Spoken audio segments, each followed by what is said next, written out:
Shalom and shalom to all the family in this truth. All praise to the Most High Yahweh, to His Son Yahweh Shai, to the Ruach HaKodesh. I pray that this is a blessing to the body and edification to the Most High Yah, to the glorification of and exaltation of His Son, and the appreciation of His sacrifice, and to the Ruach HaKodesh for its sharing all truths and leading us and guiding us in all truths and being what we have to be as of right now, that preciousness that has revealed these things that the enemy thought he hid or destroyed or had, lost. And now they've been revealed to us, such as the scroll that we're reading right now, the scroll of the sons of light against the sons of darkness, or the wars of the Lord, or the war scroll. It was translated by Yagel Yaden, and it was founded by E.L. Sutnick in the Quorum Caves. The same caves, if you know about the Quorum Caves, is where they found the Dead Sea Scrolls. So this scroll that was mentioned in the book of Numbers, chapter 21, verse 14, was also found where the Dead Sea Scrolls were. And, we got a lot of our Enoch's confirmations, Jubilee confirmations, Jasher, pseudepigrapha writings, 12 patriarchs, things of that sort. A lot of that was confirmed when they were found in dated potsherds and things like that in that Quorum Cave. Again, the man who found it, his name was E.L. Sutnick. He was a convert, ish people. You know how that goes. It says in the introductory to chapter 1, which we'll be going over, these are just my notes of the introductory summaries, because the person who translated this book also did a breakdown, a summary cliff note type breakdown of what the contents are and what to expect as you get into it. So prior to me going into it myself, I thought it not robbery to look over and see what notes I could glean from the information that he was presenting from his perspective, and not that, I was looking to take his Gentile perspective as fact, but still nonetheless, the information, you take the meat and spit the bones. So as going over it, I said, why not take some of these notes and share these notes with the family as we go into what is in this scroll. So when I start to read from this scroll and the contents of it, we'll have an understanding of what the concepts and what these things are talking about, simply from gleaning from this information. So these are the notes that I have taken so far in these introductory summaries of the contents of the scroll, which is later on in the book that I have.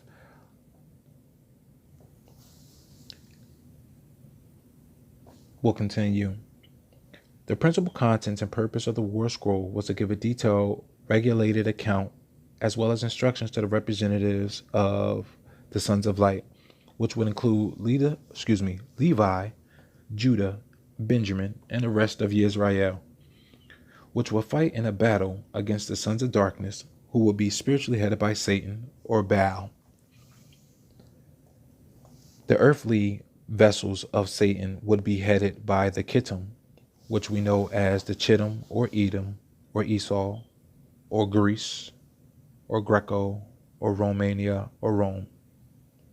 And that this would take place at a prophesied time in a certain amount, in a prophesied time from scripture, and that the rules of this spiritual battle as well as physical battle was already set forth, and would not only include the modern tactics of how battles are fought and won now, but also include the strategies, instructions which have been given to the children of Israel by Moses, who had received them from God in the earlier writings of the Torah.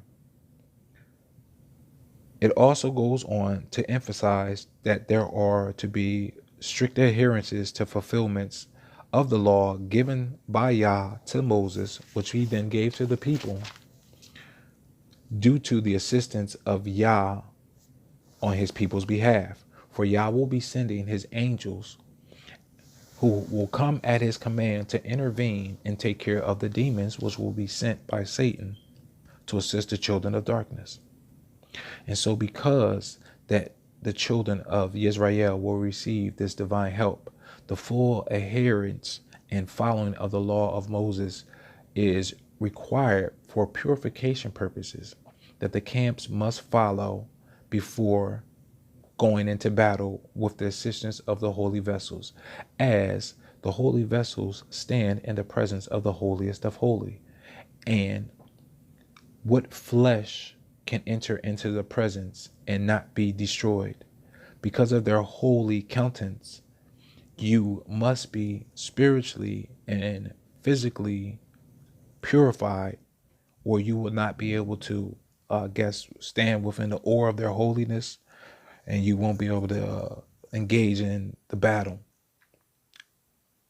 So it mentions that it just did like an emphasis in that cliff note about how that's one of the things that really need to be taken care of. You need to make sure you clean. I'll go on.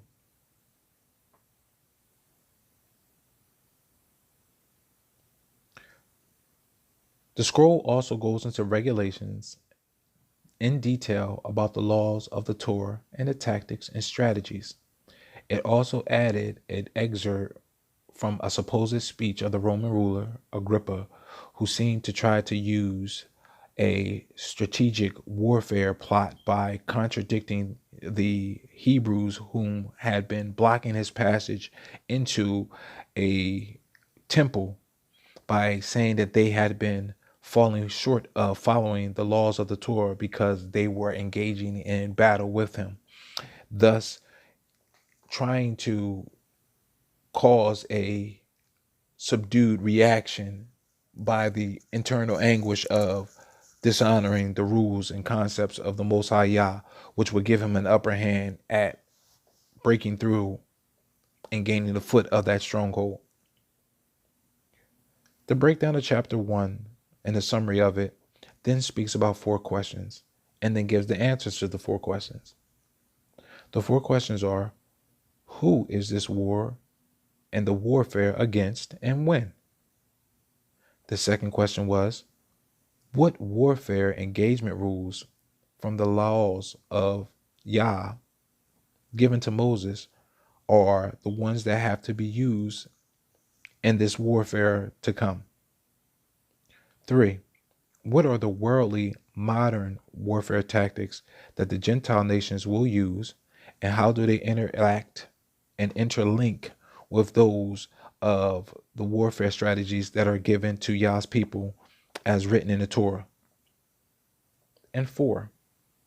How will this war be done and on the appointed day? It gives a brief heading that is then mentioned, referencing a specific time and specific events that should take place in an order of certain importance prior to this battle taking place. This is supported by another excerpt from the scroll, which again specifically names the nations of the Kittim as the earthly representatives of Satan, but it also mentions other allied nations who are briefly identified as the 7 nations of vanity, and then a group of nations referred to as the remote enemies. These remote enemies will be fought in a different battle, which will take place for 29 years.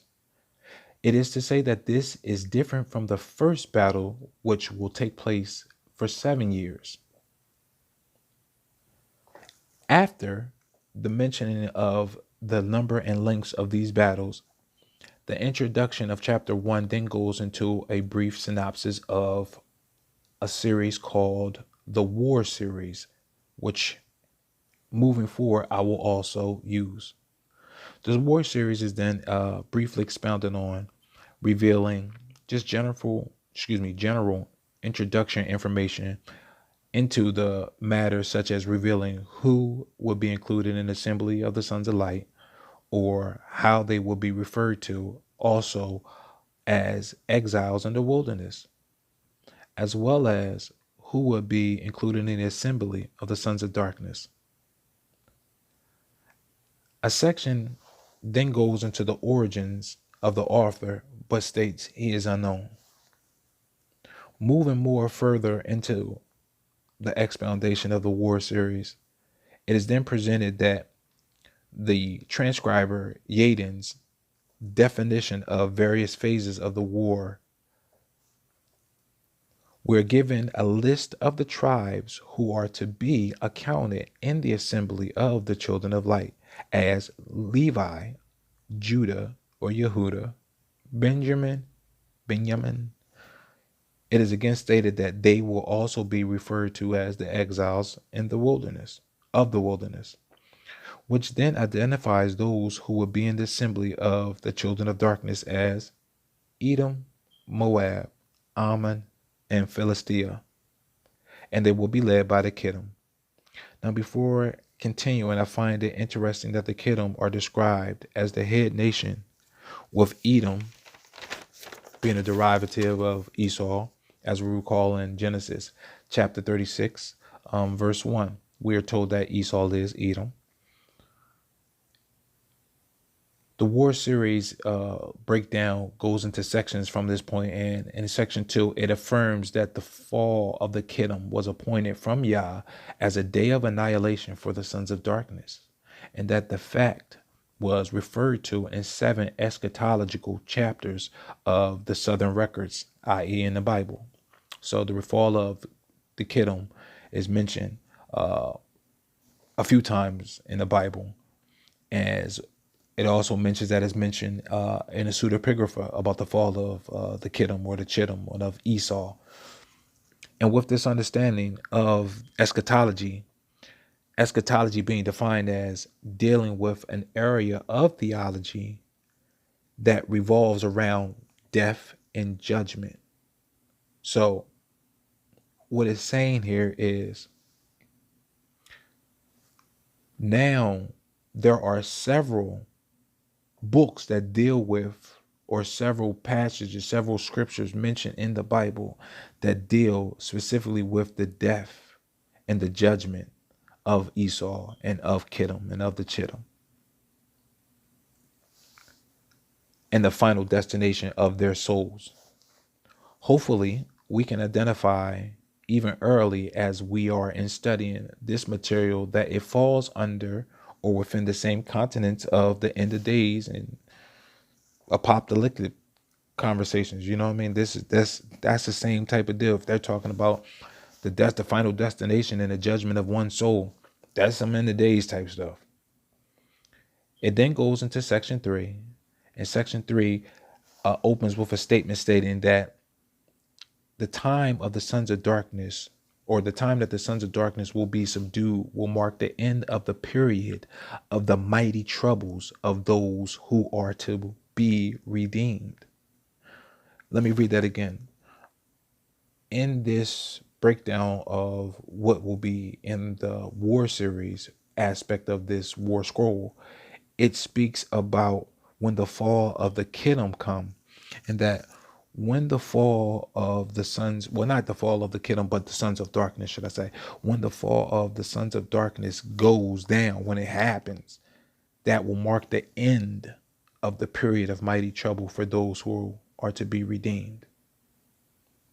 Now, again, I feel as though we will receive another great heads up from the Almighty, because here we hear that it's a great and mighty time of trouble that was supposedly worse than any unlike it before.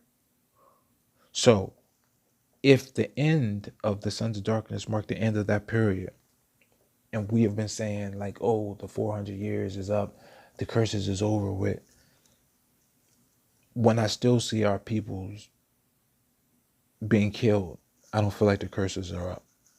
When I read in here that it clearly says that will be called the exiles in the wilderness, that means that some type of exodus has to happen. If some type of exodus has to happen, then I feel as though some type of impetus has to start that, where our people have to get the heck out of here. Yah has to make a way for us to leave out of here before we are prepared, you know? And again, it mentions in this scroll that this is a mighty and a great time of trouble, worse than any unlike it before. Now, the phase the phrase is again spoken with emphasis in this scroll on the day of Elohim being unlike any other day that has been recorded or documented. That it's a great and terrible day. We know that from scripture that it says about when he comes. So where do we ascribe the timing of this prophecy concerning this event, as well as the events that have preceded it, and the events that that are preceding it? This is a prophetic writing of a battle that's supposed to be like the end of times battle, the last boom, boom, boom, and it's supposed to mark or be done around in a time where it was great and terrible time for our people.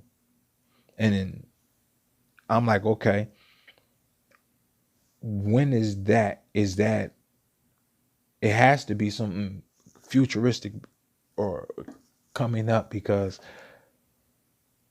at the same token, when you look back at the wars of the exiles, which seem to follow these heightened, unprecedented attacks on our people right now, this type of hostility that's happening since we started to come into this truth, it's either all that has occurred since the murder and the betrayal of the Messiah. Then you got the fall of the capital in 70 AD. And then what has happened as a result of the changing of the scriptures getting their hands on it when the fall happened. And then globally coming up with like a confederacy to root out the rest of the people who scattered from Jerusalem when they took Jerusalem, and came up and started with the papal bulls and the dumb diverses. All of that has happened. The mass indoctrination and fatal conversion of the Christianity that took place on our people if we didn't convert over to Christianity. Even what went on with the Arabic and the European slave trades and the discovery of our people over here in the Americas, and then them rebranding the people that they found as Indians so that they wouldn't give credence that some of us were over here, as well as in the third parts, Africa, Europe, Asia, and that when they first came over here, people of color were who they found. But the history books, as we know, they change them and paint the narrative what they would like it to be. But even still, with that, then we know after that went down, slavery over in this country went down. So all that history up until now, that's still not the great and terrible day that will be coming when Yah comes back, because it said it will be like no other before. And just gleaning from this information so far, I'm not doubting it. Because what would be the catalyst again that would get us to be into it? Like we all just heard out of here, and there's a way for us all to get up out of here. It had to be some whole other type stuff. And then again, we'd have to have y'all make a way for us, because most of us are paycheck to paycheck, or they're not even without paycheck and they're on government assistance. So they don't have a way to relocate to other places unless y'all makes a way. But I digress. I don't want to make it too long.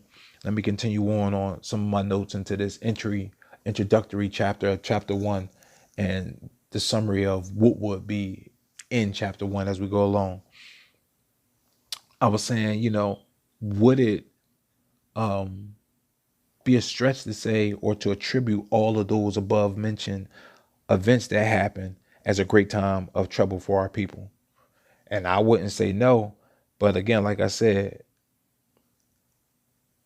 things are supposed to be even worse than that, apparently, when it starts to come into fulfilling this prophecy concerning us going into us being referred to as the exile in the wilderness, and going into 2 exoduses.